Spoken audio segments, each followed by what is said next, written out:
welcome to welcome to another episode of Sports Recap Live. I am your host, as always, Matthew Scheit, joined always by my co-host and producer, Paul. Paul, how are you doing? I'm doing well, Matt, man. Thanks. Thank you. And joined always from the sunny state of Florida, Anthony. We got him on Skype tonight. Anthony, what's up? Anthony, he was there. Yeah. Now we hear you. How are you doing? Doing all right. How are you guys? Good, man. Good, man. So, pretty action-packed show today. I know Anthony's got a lot to talk about. I'll let him make the announcement later. The 10 news. I think we should start the show with the biggest news we found out at 4 o'clock, whatever it was, and he will not. I don't like it. I think, to me, it proves he probably just doesn't love the sport that much. He cares more about the money than about his team or his teammates. And you know what? They're better off because James Conner's playing like an all-pro anyway. Chris, I'll let the floor start with you. How do you feel about it?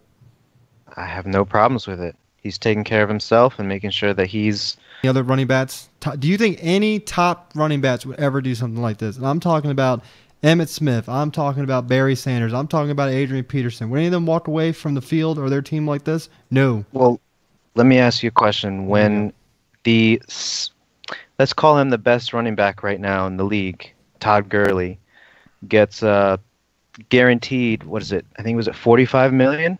Is it $45 million that he's getting guaranteed? And the Steelers are only offering you a guaranteed $17 million. What would you do? If I love football, I'm going to keep playing. That's all I'm going to say. I'm just saying they're offering you $17 million guaranteed. The rest is Todd Gurley got $45 million. Guess what? Guaranteed. They're both younger than him. That's fine, but no one has been used more than Le'Veon Bell in the first. What is it? How many games that he's played? 62 career games. He's touched the ball 1,500 times. No one's ever been used as much as he's been used, and the Steelers basically offered him zero in guaranteed money. So, he's making sure that he's taking care of himself, and he knew if he signed that franchise tag that he would be run into the ground once again with 400 touches a year. Why would he play? All right, I don't agree with it, but Anthony, what are your thoughts on it?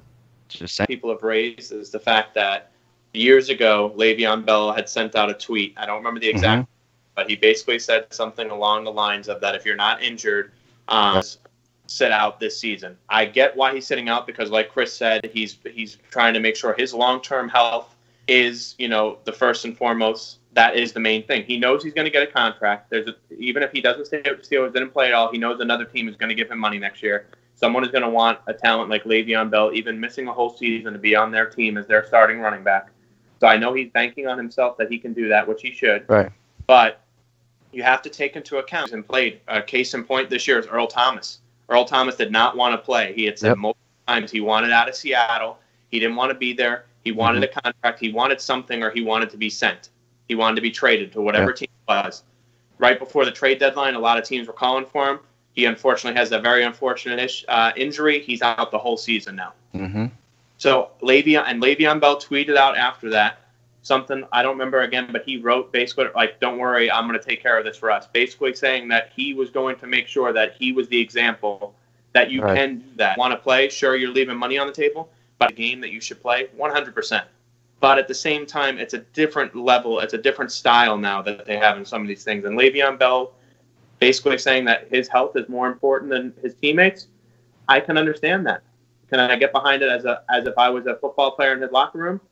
To an extent, I think you got to understand, this is someone that you've played with for years, and he's just not going to do it. And you have to understand it. Yes, it might hurt your team, but like you just said, James Conner's been playing great in his absence. So it's not hurting as much as it would. Obviously,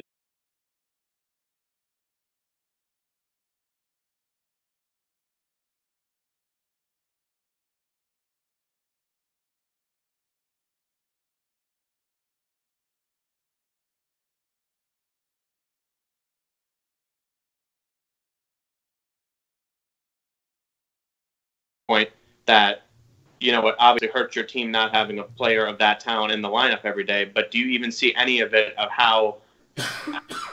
I do. I see it from your all's point of view. It's a team. It's individual. He's got to take care of himself. But football is a team sport, not an individual sport. Not one person is bigger than a team. I don't care what your name is.